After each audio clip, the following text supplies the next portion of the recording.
Alors nous allons commencer cette première table ronde en ce 10 juillet avec Xavier Lemaire et moi-même, Christophe Maury. Nous sommes depuis le quartier de la Luna, précisément au jardin de la Luna, pour parler aujourd'hui, ça fait quoi ? Ça fait 10 ans qu'on fait des tables rondes ? Oui, exactement, à peu près. Donc là, nous allons parler du théâtre jeune public d'aujourd'hui, ses sujets, ses mises en scène, ses succès. Peut-on parler de tout aux enfants ? Alors, avec nous, eh bien, Mathilde Alcriquet. Oui, c'est ça. Voilà, pour Le Loup en slip, qui se donne à la Luna à 11h30. Et puis nous avons aussi avec nous Yoko, la méduse d'un sac amoureuse de plastique. La méduse amoureuse d'un sac plastique. La méduse amoureuse d'un sac plastique. Avec vous, Magdeline. Et puis Elisa Surgé, vous venez nous parler du voyage de Toé, qui est à 10h05 à la Luna. J'ai oublié de dire que Yoko est à 10h à la Luna. Donc on est dans le quartier de la Luna, on est dans le jardin de la Luna, nous parlons du théâtre pour enfants à la Luna. Et tout de suite, ma première question que je vous pose, parce que je suis là en néophyte, auparavant je précise que nous sommes sur Speed Radio, que vous pouvez écouter sur speed-radio.com, ainsi que sur toutes les applications de podcast. On reviendra plusieurs fois pour expliquer combien Speed Radio est un formidable porte-voix pour les compagnies ici à Avignon. Alors, première question, et celle qui veut y répondre, on parle de théâtre pour enfants, de théâtre pour la jeunesse ou de théâtre familial, Elisa ? J'espère bien de théâtre familial. Parce que ce qui est beau, c'est de poser des questions aux enfants, mais de voir les parents s'interroger aussi. Et de s'étonner de leurs réponses. Et de leur réaction au spectacle. Je ne sais pas ce que vous en pensez, vous. Oui, je suis complètement d'accord. Pour moi, c'est important le spectacle familial, puisqu'on fait passer des messages aux enfants, mais les adultes les entendent aussi. Et par exemple, dans Yoko, la méduse amoureuse d'un sac plastique, c'est un conte écologique. Et du coup, c'est un message qui passe aux enfants et aux adultes. Les adultes sont amoureux de la méduse et les enfants des sacs en plastique, c'est ça ? En général, les femmes sont plus amoureuses du sac plastique et les hommes plus de la méduse. Et vous, Mathilde ? Oui, tout à fait. Je pense qu'on a été dans la même dynamique, notre équipe, que nos collègues, c'est-à-dire la volonté de placer des questionnements d'adultes à portée d'enfants, à travers une forme légère, humoristique, burlesque, mais avec un message de fond qui questionne davantage les grandes générations. Alors, puisque vous avez le micro, gardez-le, Mathilde Alcriquet, pour le spectacle Culotté pour tous, Le Loup en slip. Ça fait 130 fois que vous le jouez.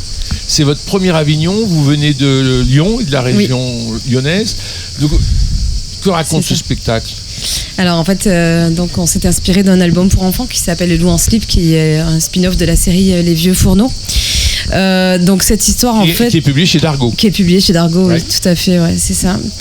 Alors cette histoire, c'est l'histoire d'un loup effrayant qui vit au-dessus de la forêt, le poil hirsute, les crocs comme des pioches, le regard fou, et donc qui terrorise toute la forêt au point, bien sûr, d'avoir été érigé un ennemi commun qui porte la responsabilité de tous les crimes qui ont été commis dans la forêt depuis la nuit des temps, mais qui aussi en fait alimente toute l'économie de la forêt, puisque toute l'économie de la forêt dans notre histoire est construite sur la peur du loup.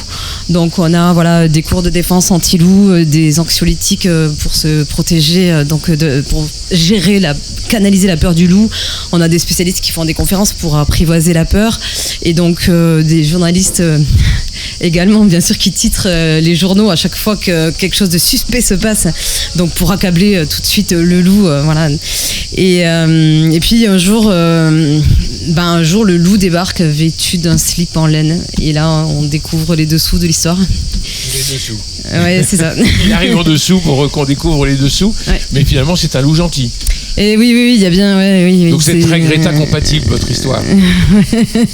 Et les enfants ont peur du loup ? Alors dans notre histoire pas trop, parce qu'ils se rendent vite compte qu'en fait il y a un décalage entre tout ce qui a été projeté sur le loup et la réalité de ce personnage. Mais bien sûr, en général les enfants ont peur du loup, oui.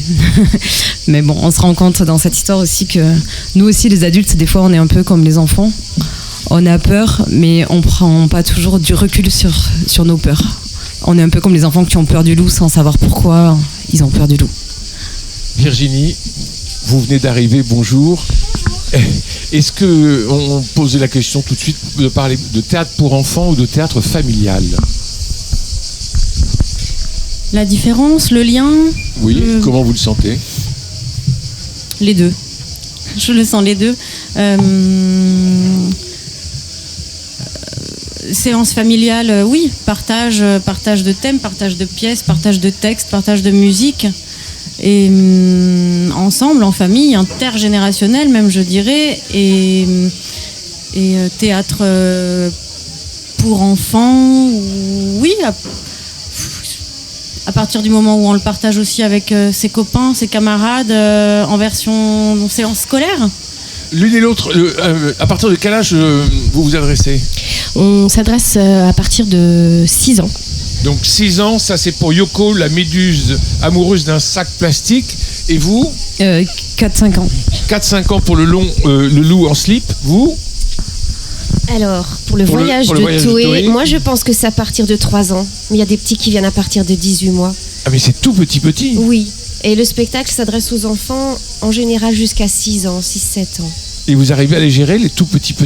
Je gère. Et vous, Virginie? Alors nous, cette année, au Festival d'Avignon, on n'a pas de spectacle jeune public, mais c'est effectivement une grande partie de mon métier et de notre cœur de projet, le spectacle jeune public, le spectacle familial, pluridisciplinaire, du théâtre, mais toujours de la musique, toujours des musiciens, des musiciennes au plateau. Et selon les projets, on s'adresse des petits que moi je dirais de 2, 3 ans, 4 ans, 5 ans au dernier cycle primaire, 6e, donc cycle 3, quelque chose comme ça. Alors je vous rappelle que nous sommes au Jardin de la Luna et sur Speed Radio, que vous pouvez écouter sur speed-radio.com ainsi que sur toutes les applications du podcast. C'est l'écho du Festival d'Avignon et c'est toujours très important. Je passe la parole à Xavier Lemaire. Oui, bonjour à tous. J'avais une question à vous poser à toutes les quatre. Qu'est-ce qui vous a donné envie de vous adresser aux petits et aux grands? Ça, c'est ma première question. Et comment vous choisissez vos thèmes, vos pièces et je dirais votre esthétique? Voilà, quelles sont un petit peu vos idées créatrices? Allez, Mathilde. Ok. Alors, moi j'avais envie de partir sur une création en fait qui questionne notre époque et qui soit vecteur de questionnement et d'échange au sein de la famille par rapport à des questions qui traversent la société. Voilà, donc cette histoire en fait, effectivement, elle m'a plu de suite. On n'était pas parti pour construire un spectacle jeune public, mais c'est vrai que le propos de cet album s'adresse vraiment aux adultes en priorité. Et donc, tu parles du propos sur les loups. Hein. En fait, sur la peur, ouais. Sur la peur. Non, mais voilà. c'est ça. C'est important de le rappeler parce qu'on est à la radio, c'est pour ça. Ouais, tout à fait. En fait, parce que le fond de cette histoire, enfin les questions pour moi soulevées par l'album, c'est que faire quand la peur individuelle devient terreur collective, et on en a eu de multiples exemples ces dernières années. Et donc, en fait, l'histoire est construite autour de ça. Comment en fait comment la peur circule et comment elle est alimentée par les rumeurs et comment en fait on érige des fois un peu vite un ennemi commun parce qu'il a les caractéristiques du coupable et bien des fois le groupe a beau être d'accord tous d'accord, il n'a pas forcément raison. C'est ça. Et est-ce que le théâtre pour les jeunes doit être absolument moral? Moral, je sais pas si c'est le terme que j'utiliserais, en tout cas engagé. Pour moi, il doit être engagé, oui. Voilà, parce que chacun, voilà, sa dynamique. Mais oui, c'est vraiment, c'est important en fait que le théâtre, à mon sens, puisse permettre de grandir en confrontant des points de vue, en se posant des questions, en prenant du recul. Mais on a voulu donner une forme à ce spectacle qui soit légère, qui soit burlesque, humoristique, parce que c'était vraiment important que toutes les générations passent un bon moment. Et cette forme, si tu dois la décrire cette forme, si tu dois la décrire à la radio, c'est c'est de la comédia. C'est de la comédie. Oui, c'est de la comédie. C'est du burlesque. Non, c'est du jeu d'acteur. Ouais. Alors, Laurence Bellet vient de nous rejoindre de la compagnie Rouge des Anges qui joue Petit Détail au Théâtre Buffon à 10h. C'est à partir de 3 ans. Et alors, pour vous, il y a... Quel est le... Je reprends la question de Xavier. Oui, la question que je vous posais à toutes, c'était surtout sur vos envies, vos esthétiques, et pourquoi vous avez choisi de vous adresser à ce public. Mais pour moi, il y a plein de raisons, en fait. Ah oui, j'imagine, mais c'est pour ça qu'on veut savoir. Non, on est là, en fait, vraiment pour découvrir un petit peu pourquoi, comment, qu'est-ce qui vous motive pour faire ces spectacles. Moi, je dirais que il y a plein de raisons. Il y en a une, c'est vraiment l'idée de pouvoir partager aussi un moment lié à l'imaginaire et un moment pour s'échapper. Même si on aborde des thématiques qui peuvent être chères aux enfants et qui peuvent les aider à grandir mais c'est aussi une façon de les emmener ailleurs. Enfin, pour moi, proposer un spectacle pour les enfants, c'est un voyage aussi. C'est ça. Et alors, vos esthétiques pour votre spectacle? Alors nous, on travaille beaucoup avec des adaptations de littérature jeunesse. D'accord. C'est pratiquement où on travaille avec des auteurs directement qui viennent écrire avec nous, où on adapte des albums. Vous choisissez cela en groupe? Alors souvent c'est moi. Non, c'est pour savoir à peu près. La base du projet, souvent, voilà. Ouais, c'est souvent moi c'est un coup de cœur sur un album jeunesse. D'accord. Et qui permet d'ouvrir après sur une équipe et pour partager ce coup de cœur et travailler sur les esthétiques. On travaille beaucoup avec les illustrateurs aussi des albums, les auteurs. C'est un échange après qui se fait. On adapte, on récupère souvent les illustrations des autrices ou des auteurs et on en fait des films d'animation ou une base de la scénographie après pour les spectacles, quoi. D'accord, avec des personnages. Ouais, les personnages de l'album qu'on propose, sur scène, voilà. ou des décors, ou des dessins, ou des illustrations qu'on adapte. Et pour vous, Virginie? Je crois qu'on a une grande chance dans cette création jeunesse, en fait, de théâtre pour enfants, de spectacles jeunes publics, familiaux. C'est la créativité, le mélange des arts, le sans frontières, la fantaisie. Et cette grande créativité, là on parle d'illustration, on parle de littérature jeunesse, on parle d'engagement. C'est tellement sans frontières, la création jeune public, qu'on peut y mettre n'importe quel thème. Évidemment, il s'agit de trouver la juste adresse à ce jeune public. Mais en tout cas, voilà, le tout est possible est très fort dans ce type de création. Et je dirais que... moi, avant tout, ce qui m'a motivée à travailler avec des artistes pour la création jeune public, accompagner tous ces artistes dans la production, dans la diffusion de leurs spectacles, c'est aussi le fait d'être devenu parent à un moment donné et d'avoir voulu nourrir cette créativité, ce foisonnant imaginaire auprès de mes enfants et d'autres enfants. Et c'est parce que leur imaginaire aussi est foisonnant qu'on a cette grande possibilité de créativité et de sans frontières et de fantaisie. Et votre discours théâtral évolue avec l'âge de vos enfants? Oh oui. Oui. Oui. Donc vous allez faire du théâtre pour adultes dans 10 ans? On verra bien. Ou alors peut-être que je resterai éternellement une grande enfant, je ne sais pas. Elisa Sergent. Oui, alors moi, mon spectacle, je l'ai imaginé entièrement. Il parle de la découverte de l'autre, de l'acceptation des différences. C'est vraiment dans ce monde où le monde se métisse et où les cerveaux des adultes se referment. J'ai envie de laisser une chance à l'ouverture des enfants, qui sont encore complètement, sincères en amitié, sans se poser de questions de couleur, de genre, de tout ce qu'on veut, que je ne nomme d'ailleurs pas dans mon spectacle.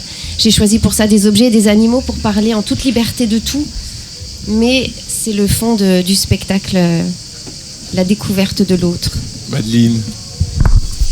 Alors, nous, en fait, on est 2 dans la compagnie. C'est notre premier jeune public. Pourquoi un jeune public ? Parce qu'on s'adressait avant aux adultes, on faisait du spectacle musical.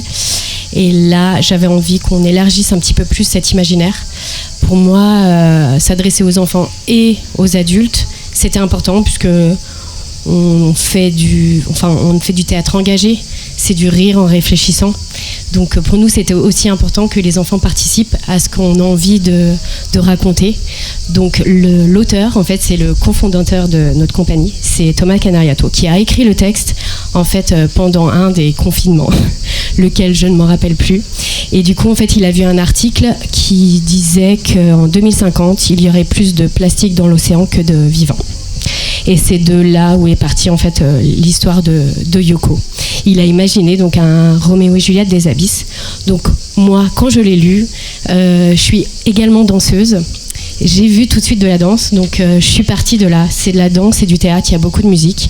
Il chante aussi à un moment, et du coup j'avais envie de mélanger tous les arts que j'aime dans ce spectacle. Il y a aussi énormément de lumière. On a fait une grosse créa lumière, donc je voulais vraiment qu'on rentre dans un monde complètement fou et imaginaire.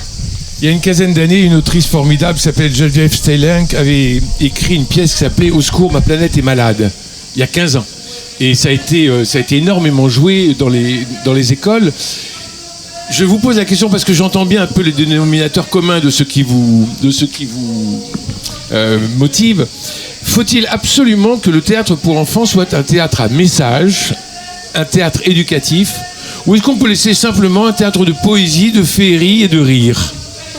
C'est la question que je vous lance. Moi, c'est un spectacle de poésie, de féerie, de rire. Elisa. Mais derrière ça, il y a des messages subtilement cachés. Et à chaque âge... C'est la propagande, non ? Non, c'est de l'intelligence. C'est de l'intelligence dans une pipe. Non, en tant que maman, en tant que spectatrice, je trouve que c'est important de passer un bon moment au théâtre, d'avoir envie d'y revenir. Ils ont quel âge vos enfants ? Moi, maintenant, il a 13 ans. Ah oui, donc c'est un grand garçon. Ouais. Bon. Mais je trouve que c'est important de passer un beau moment, mais d'y apprendre des choses aussi. Et même au détour d'une phrase, au détour d'une idée, de voir des belles valeurs sur scène, sans pour cela être moralisateur, parce que ça passe pas. Je pense pas que ce soit comme ça qu'on le présente. Virginie. Ah pardon. J'allais prendre la parole. Je suis complètement d'accord. Enfin, j'aime pas du tout les discours culpabilisateurs et moralisateurs. Au contraire, nous, on a choisi d'écrire une vraie histoire. C'est un Roméo et Juliette des abysses. Donc il y a une histoire d'amour entre un sac plastique et une méduse. Ça n'a aucun sens. Et en même temps, ça en a. Donc du coup, en fait, juste transmettre un message, mais dans une belle histoire, et que ça soit également féerique. Enfin, moi, je trouve que c'est ce qu'il y a de plus beau dans le spectacle jeune public. Vous vouliez dire, Virginie ? Je partage ce qui vient d'être dit, oui. Mais la féerie, pour la moi, poésie, c'est induit. Oui, mais l'imaginaire de l'enfant. Oui, bien sûr. Non, mais ouais. toute cette poésie, le théâtre sans message, oui, mais finalement dans l'écriture, il est induit puisque l'engagement vers ce spectacle jeune public, vers cette écriture jeune public, c'est vraiment induit et subtil mélange d'art et de réflexion finalement sur leur monde, le nôtre, et grandir. Laurence, votre spectacle est très poétique entre un camion rouge et un corbeau, c'est ça ? C'est pas un corbeau, mais c'est un oiseau noir. C'est un oiseau noir. Moi, oui, on travaille beaucoup sur la poésie, mais je suis d'accord avec tout ce qui vient de se dire. C'est pas parce qu'on fait de la poésie qu'on n'aborde pas des sujets d'actualité. Moi, j'ai l'impression qu'on ouvre des portes. On ouvre des portes sur un imaginaire et que chacun, à son niveau, là où il en est dans sa vie ou dans sa maturité, il va prendre des choses différentes. Et j'aime dire que même si on fait des spectacles jeunes publics, on les fait avec plein de niveaux de lecture et qu'il y a énormément d'adultes qui se retrouvent dans les propositions. Parce que c'est un peu l'objectif aussi, c'est pas de faire des spectacles que pour les enfants. Moi, j'aime bien que les adultes qui accompagnent, ils soient pas là qu'en accompagnateurs ou en éducateurs. L'idée, c'est que les adultes qui accompagnent aussi les enfants, ils repartent avec nourris aussi, et que nos spectacles jeunes publics, entre guillemets, ils proposent aussi plein de niveaux de lecture et que tout le monde reparte de là avec des questionnements, avec des envies d'échange. C'est notre objectif aussi, ouais. Mathilde Alriquet. Toujours sur cette question du message, de la poésie, de l'imaginaire, de les emmener loin. Oui,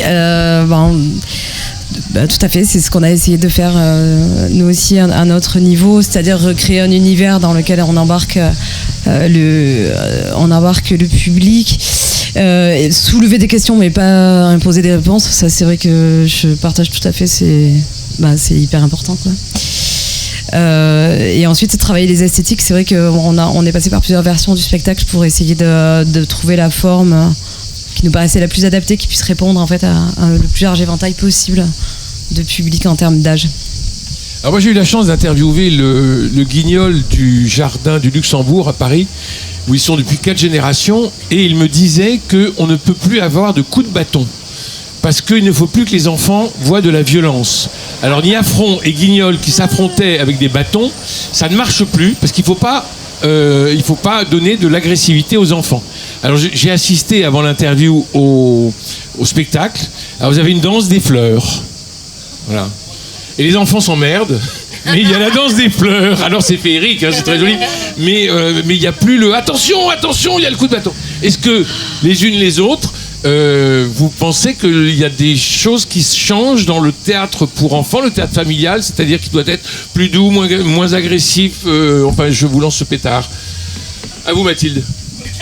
Je sais pas, moi je pense que le spectacle jeune public, alors déjà le spectacle jeune public c'est quelque chose que j'ai du mal à, c'est pas comme ça que j'aime bien exécuter mon travail, je préfère dire que c'est du tout public, donc c'est vrai que admettons, alors le jeune public doit pas être édulcoré pour essayer de mentir sur une fausse réalité utopique que serait la vie, donc oui, dans notre spectacle il y a des combats, des affrontements, et il y a une morale de fond qui est relativement violente, qui est pas accessible aux plus jeunes, mais malheureusement, voilà.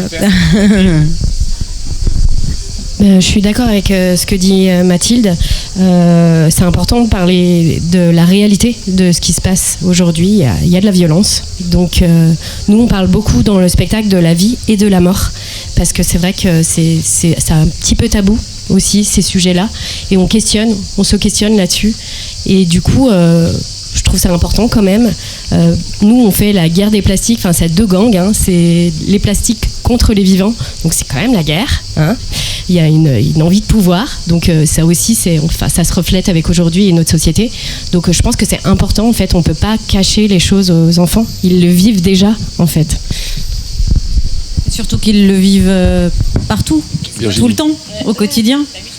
Que ce soit dans les médias ou le petit accès qu'ils auraient à tous les modes de communication possibles, réseaux sociaux, etc. Finalement, ce qu'on est en train de dire là et de partager, je crois, c'est que pour qu'il y ait un réel partage en famille d'un spectacle qui serait tout public avec une adresse jeune public, pour que tout le monde s'y retrouve, c'est qu'il y a ces degrés d'écoute et de lecture qui sont possibles, à chacun son âge et son niveau de maturité, d'évolution, et pour partager ces thèmes ensuite et questionner peut-être ses parents, ses grands-parents, ou se questionner soi-même à la sortie du spectacle. Laurence Bellet, les choses ont changé en quelques années, il faut être moins violent.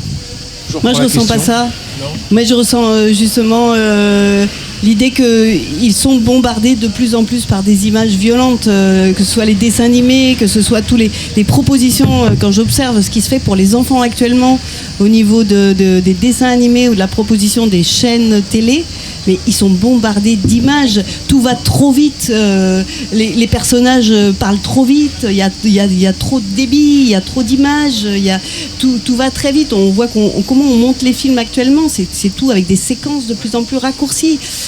Et ben nous, on essaye de prendre le contre-pied de ça, en fait, et ça fonctionne très très bien. Elisa Sergent ? Oui, alors la vie, c'est le bien et le mal. Et comment reconnaître le mal si on ne parle que du bien ? Et les enfants sont tellement intelligents. S'ils voient un bâton, quelqu'un qui se fait taper par un bâton, ils vont pas se dire qu'ils vont subir ça à la maison après en rentrant, j'espère. Ils vont juste en retirer une leçon, se dire qu'ils n'ont pas envie d'affliger ça à leur ami. Et c'est important de parler de tout au niveau des enfants qu'on a en face de nous. Le soir, la télé s'allume sur la guerre en Ukraine. Et Niafron, il a plus le droit de voir son petit bout de bâton, sérieux. Franchement, les adultes ont inventé le pire, alors aux enfants, proposons le meilleur. Mais pour ça, il faut des comparatifs, il faut parler de tout. Moi, la violence dans mon spectacle, elle est juste, c'est la moquerie. c'est le mal-être qu'on peut créer à un autre enfant juste par les mots. Mais juste ça, d'en parler, les enfants se retrouvent. Et c'est important d'aborder les sujets. Et puis se censurer, de toute façon, la vie censure rien du tout. Donc il faut juste leur proposer avec créativité. Xavier Lemaire. Oui, merci de toutes vos réponses. Et je voulais rebondir sur ce que vous aviez dit. C'est que bien dans le micro parce que voilà, l'économie l'économie du spectacle jeune public repose sur un triangle un peu compliqué qui est que ceux qui décident ne sont pas ceux qui sont. Vous faites un spectacle pour des enfants et il va y avoir un ou deux adultes qui vont décider du pourquoi, du comment de ce spectacle ou un ou deux professeurs. Alors, je voulais savoir comment vous abordiez cette triangulation assez compliquée de pouvoir finalement aller aux enfants tout en subissant un peu, je dirais pas la censure ambiante, mais l'esthétique ambiante de décideurs qui sont pas forcément les plus enfants de tous. Voilà. Oui. Oui, effectivement. En tout cas, ça, moi, je l'ai déjà constaté. Ouais. Notamment en entendant parler des directeurs de programmation de théâtre qui exposaient en fait quels sont leurs critères pour effectuer leur choix de programmation, et où on sent très bien que voilà, c'est des critères personnels et qu'ils ont besoin que ça leur parle à eux, et que voilà, et en gros ça prime quand même sur tout le reste. Moi, quand j'ai commencé à travailler sur ce spectacle, j'ai commencé par aller voir tout ce qui se faisait en spectacle jeune public sur Lyon. Donc j'avais la chance d'avoir des enfants qui avaient l'âge à peu près auquel on s'adresse dans le spectacle. 4-6 ans, c'est ça ? Un peu plus, ouais, ils avaient 7 et 10. Mais on est allé voir tout ce qui se faisait, et du coup je leur ai fait noter une petite critique après là, sur un cahier pour essayer de voir un petit peu comment eux ils recevaient les choses. Donc ça m'a donné déjà quelques repères. Après, c'est vrai que c'est une question qui revient souvent, effectivement, de la différence entre l'accueil du public et la perception que peut en avoir un professionnel du milieu. C'est... Vous viviez ça comment ? Bon, ça va.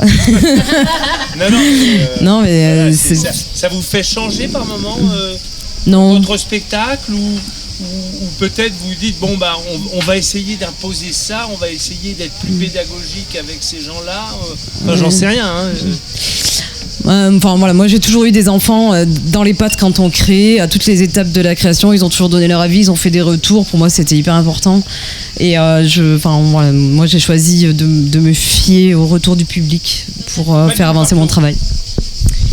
Alors, personnellement, on n'a pas pu trop l'expérimenter, puisque c'est déjà, comme je vous ai dit, c'est notre premier jeune public. Et en plus, c'est une création Avignon 2023. Donc, pour l'instant, la censure, je la ressens pas du tout.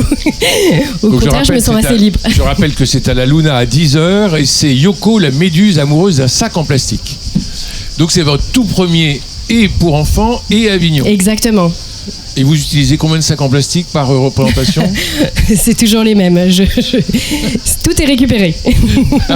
Elisa. Moi aussi, c'est mon premier spectacle. Je l'ai écrit, j'ai composé, j'ai mis en scène. Je suis même arrivée chez le décorateur avec le décor à taille réelle.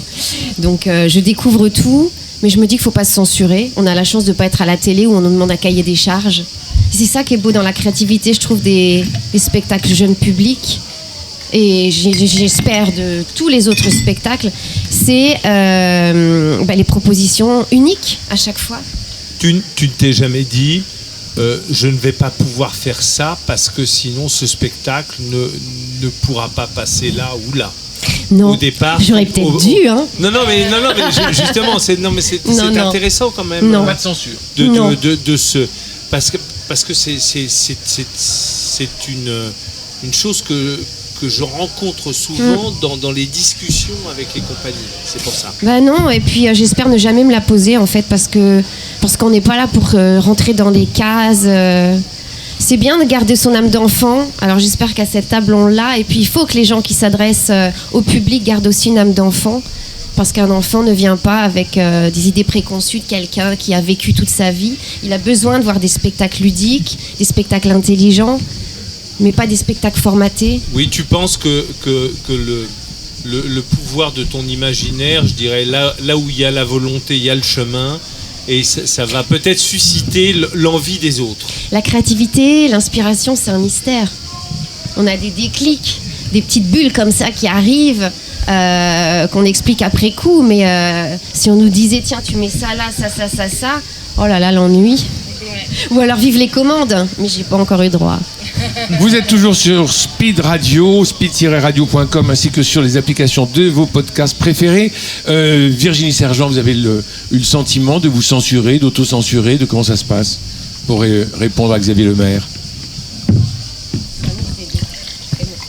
Oui. Là, vous nous avez mixé prénom et nom. C'est joli. Voilà. Pourquoi pas? Mixons. Non, pas de censure, pas de contraintes dans l'écriture ou dans la création. Les contraintes pour nous, à nos endroits de création, elles viennent surtout dans la technique, après la mise en place au plateau, pour pouvoir être présent sur n'importe quel type de lieu. Mais en termes d'écriture, non, on n'a pas senti ça.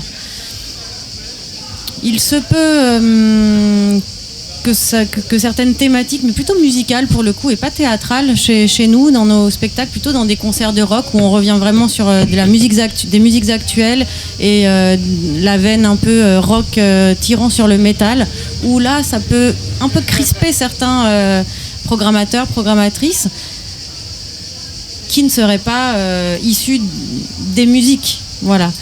Et pourtant, ça se passe quand même. Donc non, j'ai pas l'impression de subir ça, en tout cas, avec les créations qu'on accompagne. Laurence Bellet. Non, moi je dirais les censures. Non, je l'accepte pas. Enfin, en tout cas, je la ressens pas. Ça fait 30 ans que je fais des mises en scène en jeune public, et j'ai toujours fonctionné avec des coups de cœur et avec des envies. Après, il y a une différence entre censure et contrainte. La contrainte, elle peut être synonyme de créativité. Et on en a beaucoup des contraintes quand on crée un spectacle, que ce soit déjà la contrainte du financement et des lieux qui vont nous accueillir. Et ça, c'est possiblement quelque chose qui peut justement décupler la créativité, parce que la contrainte, elle est intéressante. Après, la censure, pour moi, c'est quelque chose d'extrêmement négatif, qui du coup va jouer sur justement la créativité, sur l'imaginaire, sur tout ce qu'on peut mettre nous en tant qu'artistes de ce qu'on est. Donc ça, à un moment, on peut ne pas l'accepter, enfin, et ne pas rentrer là-dedans.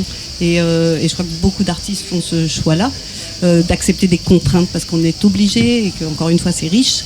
Mais la censure, moi je pense qu'on peut parler de tout avec les enfants, qu'il y a des façons de le faire pour chaque âge, pour chaque spectacle, que c'est beaucoup de thématiques qu'on peut aborder, et que après une autre censure est celle peut-être de ce qu'attendent les programmateurs, ou les gens qui vont nous programmer, de l'idée qu'on peut se faire de ce qui peut être dit aux enfants.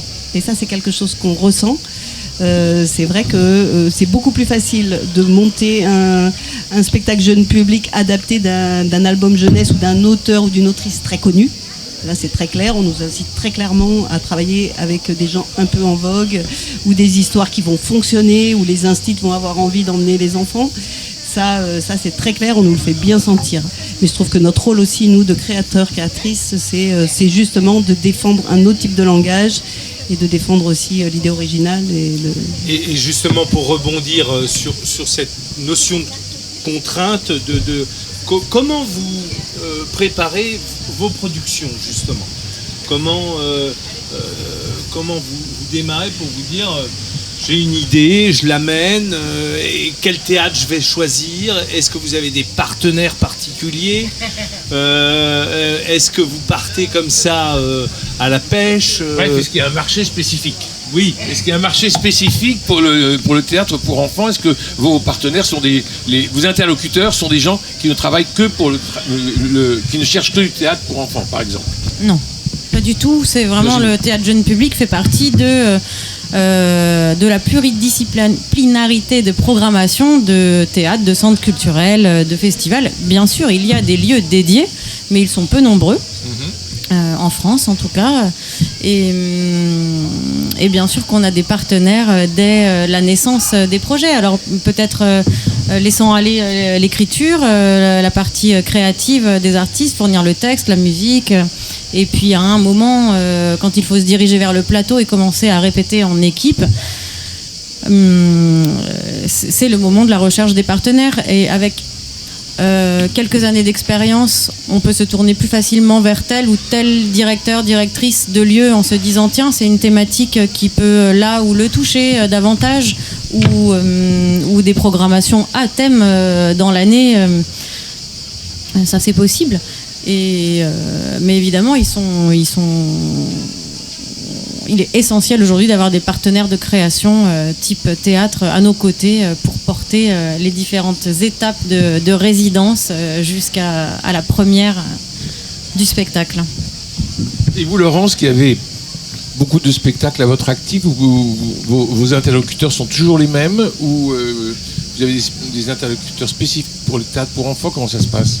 Pour répondre à Xavier. Alors nous, on fait que du jeune public, donc effectivement, je rejoins pour dire que il y a très peu vraiment de lieux dédiés au jeune public, malheureusement. Enfin, on est encore sur le jeune public est encore le parent pauvre du théâtre. Enfin, on est quand même sur une vraie problématique. Et en plus, nous, on a la double peine. On est marionnette. En plus, on est étiqueté marionnette puisque c'est quand même notre mode de communication principal. La marionnette reste encore un outil compliqué, que ce soit pour les enfants et encore plus pour les adultes. Donc quand on est jeune public et marionnette, alors là...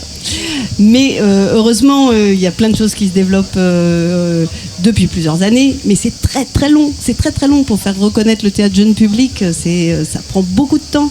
On est encore dans les programmations, on reste à la marge. Enfin, et là, en ce moment, avec les problèmes de budget partout, c'est clairement les programmations jeune public qui sautent. Donc, ce qui est dommage parce que c'est l'avenir. Mais voilà, parce que dans une des raisons pour lesquelles... L'enfant d'aujourd'hui, c'est le spectateur de demain. Donc, c'est exactement ça. Il faut tout mettre sur le théâtre jeune public. On les forme, ces spectateurs de demain. C'est compliqué de pousser une porte d'un théâtre quand on n'y est jamais allé. Donc, pousser une porte d'un théâtre pour un adulte qui n'a jamais mis les pieds dans un théâtre, c'est un lieu un petit peu compliqué. Donc, un enfant qui a pris l'habitude d'aller dans un théâtre, il va y aller beaucoup plus facilement adulte. Bien sûr. C'est très clair et c'est une vraie mission. Elisa, pour vous qui êtes un premier spectacle, vos interlocuteurs? Mes interlocuteurs, ça a été moi-même et mon téléphone avec moi-même. Mais non, plus précisément, quand je l'ai écrit, j'ai Vous reçu... avez un répondeur, j'espère. Ah ouais, je me parle toute seule. Non, j'ai écrit le spectacle et j'ai reçu un mail de la Dami, est-ce que j'en avais déjà reçu avant, je ne sais pas, qui suggérait aux artistes auteurs de proposer leur projet pour se faire aider. Et j'ai reçu la bourse déclencheur à Dami. Et ça a été énorme. Parce que vous savez toutes comment c'est économiquement pas évident de lancer un jeune public, et là ça m'a porté. Donc c'est génial. Et c'est vrai que en tant qu'artiste, en tant qu'auteur, producteur, quand on parle d'un jeune public, voilà, c'est pas comme quand on parle d'un spectacle adulte en face. C'est un peu la comédie au cinéma, vous voyez. Parce qu'il n'y a pas de tête d'affiche dans le théâtre pour enfants. Ouais, mais la reconnaissance, on l'a tous les soirs quand on joue. Parce que franchement, c'est vrai. Et quand on est programmé avec chance dans des belles salles, comme c'est le cas ici, et de l'offrir au public et de faire son bout de chemin. C'est vrai. Alors, des partenaires, non, on n'a pas eu de partenaire, on n'a pas eu d'aide. Pour Avignon, oui. Pour Avignon, oui. Non, en fait, ce spectacle, ça fait 4 ans qu'il existe. On l'a sorti il y a exactement 4 ans. On a joué la première sur un parking avec 3 petits bouts de ficelle et un décor qui était constitué de mon étendoir à linge recouvert d'une bâche et de quelques fougères en plastique. Enfin, voilà, on a fait comme ça. Et puis aujourd'hui on est à Avignon et on ne sait pas comment ça s'est fait en fait. Madine Fargeau, vos partenaires? Alors nous, on a eu de la chance, on a bénéficié du soutien de la Fondation de la musique avant toute chose.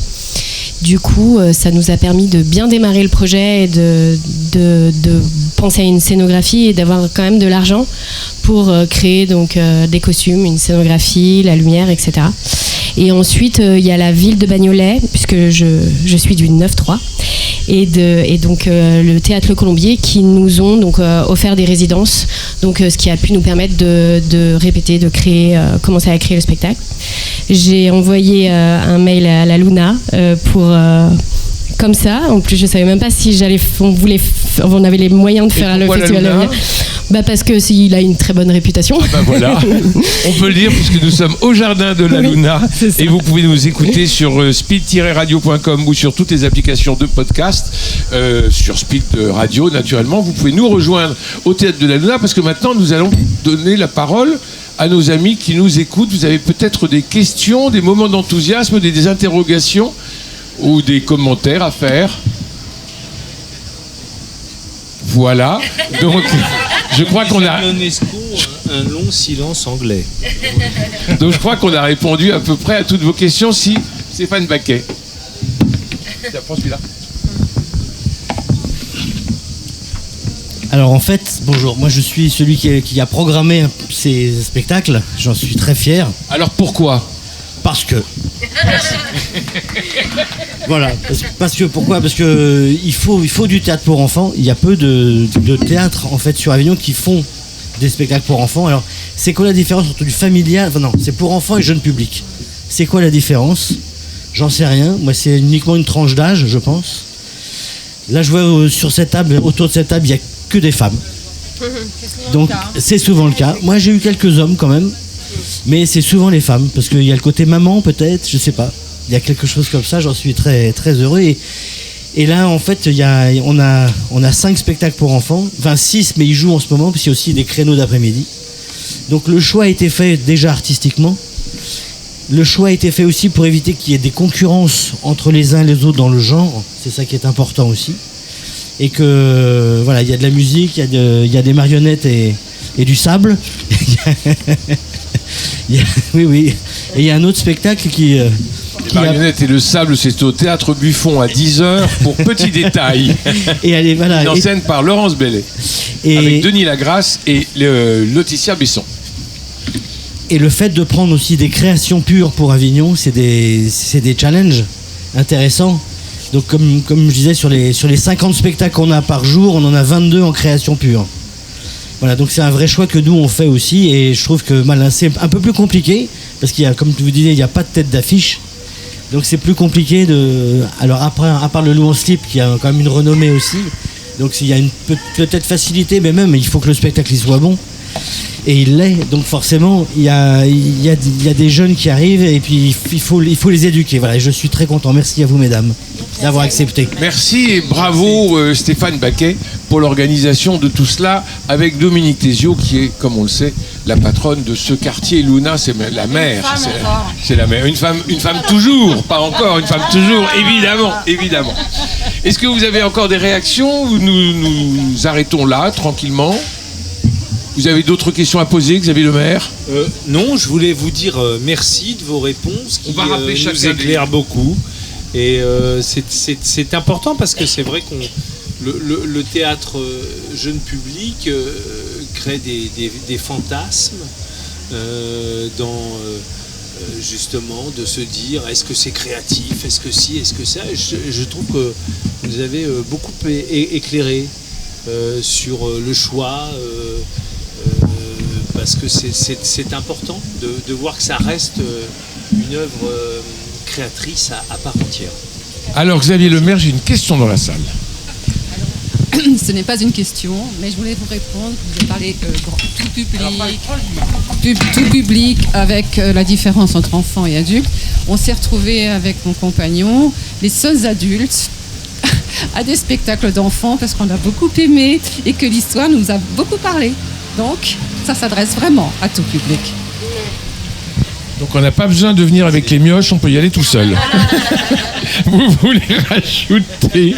Oui, Ah bah alors je vais faire écho à ce que vous venez de dire parce qu'hier j'ai croisé une dame qui m'entendait parler de mon spectacle à une famille. Elle me fait: est-ce que vous pouvez me donner un flyer? Et je lui fais quel âge ont vos enfants? Elle me fait: non, je n'ai pas d'enfants. J'ai eu des coups de cœur pour des spectacles pour enfants et je viendrai voir le vôtre et c'est hyper touchant. Voilà. Nous, on a eu des adultes sans enfants dans la salle. Voilà, il y a les programmateurs qui sont cachés de temps en temps, forcément. Mais c'est super d'avoir juste de venir vivre des bons moments. Et retrouver la poésie et l'imaginaire de l'enfance. Je vais vous demander à chacune de rappeler votre spectacle et l'heure de votre spectacle pour que les auditeurs de Speed Radio, speed-radio.com, ainsi que sur les applications de podcast, ainsi que le public du Jardin Luna puissent venir vous voir. On commence par vous. Alors c'est Yoko, la méduse amoureuse d'un sac plastique, tous les jours sauf les jeudis à 10h à la Luna, salle 2. Alors, à vous Mathilde. Le loup en slip tous les jours à 11h30, donc juste après Yoko, dans la même salle, dans la salle 2, et il n'y a pas de relâche. À vous. Alors moi c'est le voyage de Toé, tous les jours à la Luna à 10h05, sauf ce mardi 11 et le mardi 18.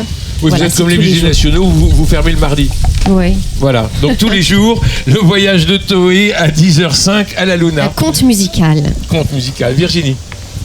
Cette année, comme je le disais, pas de spectacle jeune public ou familial, mais une autre version du spectacle Rag and Boogie, l'histoire du ragtime et du boogie-woogie pour tous, pour les grands enfants, les adultes. On ne sait plus comment les appeler après, les grands, quand on parle de jeune public. Parce qu'il y a une forme jeune public, un autre texte qui existe de ce spectacle-là qu'on a présenté l'an dernier. Mais là, donc Rag and Boogie, 14h30 tous les jours, à la Luna, salle 2. Parfait. Et à vous, Laurence Bellet. Donc c'est Petit Détail, tous les matins à 10h au Théâtre Buffon, à la fraîche, à partir de 3 ans, mais pas que. Donc on peut venir même encore à 2 ans, voire 1 an et demi. Non. On n'est pas obligé de marcher pour venir voir vos spectacles, si 3 ans c'est le minimum, mais quand minimum. Je dis pas que, c'est vraiment ah oui, grands, c'est pour, oui, jusqu'à 97 ans. Voilà. Donc les parents, les grands-parents et les arrière-grands-parents. Bienvenue. C'est parfait. Cette table ronde, le théâtre jeune public d'aujourd'hui se termine. Je vous donne rendez-vous lundi prochain à 17h30 avec toujours Xavier Lemaire, mais il y aura Serge Sarkissian pour parler de foi et culture. Quelle place pour le théâtre d'aujourd'hui? Il y a la religion, y a-t-elle une place? Et en tout cas la spiritualité. Merci beaucoup, mesdames. Félicitations pour vos spectacles. Merci à Dominique Thésio et à Stéphane Baquet et à Xavier Lemaire. Et je vous donne rendez-vous à la semaine prochaine. Merci aux auditeurs de speed-radio.com. Merci. Voilà. Merci.